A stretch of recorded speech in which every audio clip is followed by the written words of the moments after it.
जय माता दी प्यारे भक्तों, कैसे हैं आप सभी? ये बताने के लिए कमेंट बॉक्स में जय माता दी अवश्य लिखें। प्यारे भक्तों, तुलसी विवाह 2023 कब है?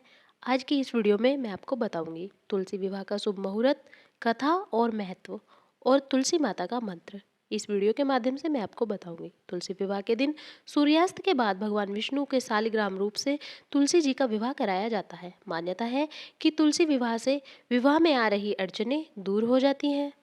प्यारे भक्तों, इस वर्ष कार्तिक माह के शुक्ल पक्ष की द्वादशी तिथि को 23 नवंबर को रात 9:01 से शुरू होकर 24 नवंबर को शाम 7:06 तक है। इसलिए उदय तिथि और प्रदोष काल के अनुसार तुलसी विवाह 24 नवंबर शुक्रवार को ही मनाया जाएगा। प्यारे भक्तों, तुलसी विवाह का मुहूर्त और योग। तुलसी विवाह का आयोजन प्रदोष काल में होता है। इस बार तुलसी विवाह के दिन प्रदोष काल शाम 5:25 से शुरू हो रहा है। तुलसी विवाह का मुहूर्त 5:25 के बाद शुरू होगा। इस साल तुलसी विवाह के दिन 3 योग बन रहे हैं। स्वार्थ सिद्ध योग पूरे दिन, अमृत सिद्धि योग सुबह 6:51 से शाम 4:01 तक रहेगा। सिद्धि योग प्रातःकाल से सुबह 9:05 तक रहेगा। तुलसी विवाह का महत्व पौराणिक कथा के अनुसार असुरों के राजा जलंधर की पत्नी वृंदा भगवान की परम भक्त थी। जलंधर के वध के लिए भगवान विष्णु को वृंदा का पतिव्रता धर्म भंग करना पड़ा। जलंधर की मृत्यु के बाद वृंदा ने शरीर त्याग दिया। वृंदा ने जहां अपना शरीर त्यागा वहां तुलसी का पौधा उग आया। भगवान विष्णु ने वृंदा को वरदान दिया कि उसका उनके शालिग्राम रूप से विवाह होगा और तुलसी के बिना उनकी पूजा अधूरी रहेगी। इसलिए कार्तिक में माह के शुक्ल पक्ष की द्वादशी तिथि को तुलसी जी का शालिग्राम से विवाह कराया जाता है। आइए अब मैं आपको बताती हूँ तुलसी विवाह में हमें क्या क्या सामग्री चाहिए होती है। पूजा में मूली, आंवला, बेर, शकरकंद, सिंगाड़ा, सीताफल, अमरूद और अन्य ऋतु फल चाहिए होते हैं। मंडप तैयार करने के लिए गन्ने, भगवान विष्णु की प्रतिमा, तुलसी का पौधा, चौकी, धूप, दीप, वस्त्र, माला, फूल, सुहाग का सामान, सुहाग के प्रतीक लाल चुनरी, साड़ी, हल्दी आदि। तुलसी विवाह कराने के फायदे। तुलसी विवाह कराने से परिवार में सुख शांति बनी रहती है। परिवार पर आने वाली हर तरह की बाधा और दुर्भाग्य दूर होते हैं। अविवाहित महिलाओं को अच्छा पति मिलता है। तुलसी का कन्यादान करने वाले निसंतान दंपतियों को संतान की प्राप्ति होती है। जीवन घर परिवार में सुख समृद्धि और धन की प्राप्ति होती है और घर में खुशहाली आती है। प्यारे भक्तों, अब जानेंगे तुलसी विवाह की सही विधि।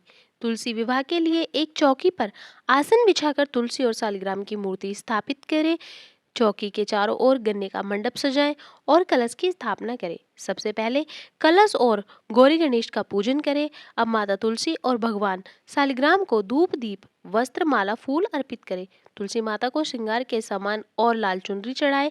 ऐसा कराने से सुखी वैवाहिक जीवन का आशीर्वाद मिलता है। पूजा के बाद तुलसी मंगलाष्टक का पाठ करें। आइए अब हम जानेंगे तुलसी पूजा का मंत्र।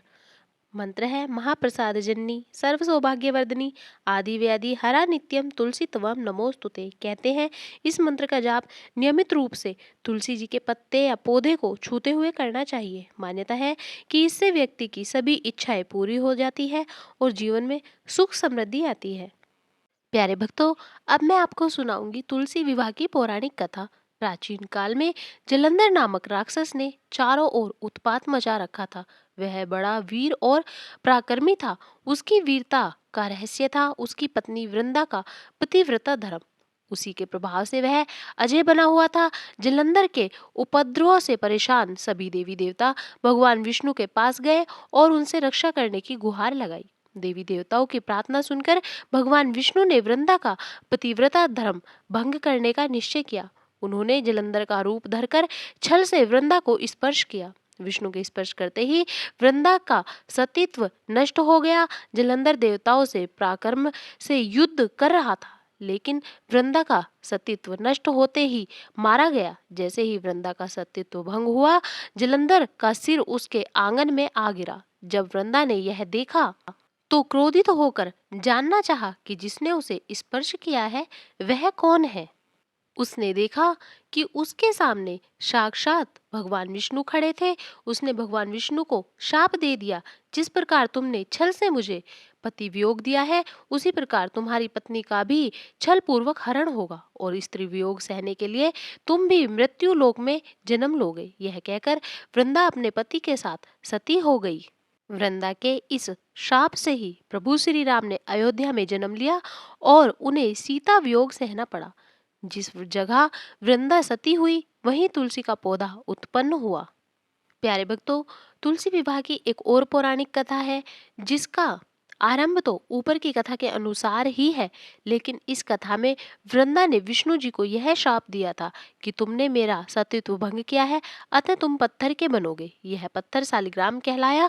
विष्णु ने कहा कि हे वृंदा, मैं तुम्हारे सतीत्व का आदर करता हूँ, लेकिन तुम तुलसी बनकर सदा मेरे साथ रहोगी। जो मनुष्य कार्तिक एकादशी के दिन तुम्हारे साथ मेरा विवाह करेगा उसकी हर मनोकामना पूरी होगी। तब से ही बिना तुलसी दल के शालिग्राम या विष्णु जी की पूजा अधूरी मानी जाती है। शालिग्राम और तुलसी का विवाह भगवान विष्णु और माता महालक्ष्मी का ही प्रतीकात्मक विवाह माना जाता है। प्यारे भक्तों, आपको ये जानकारी कैसी लगी?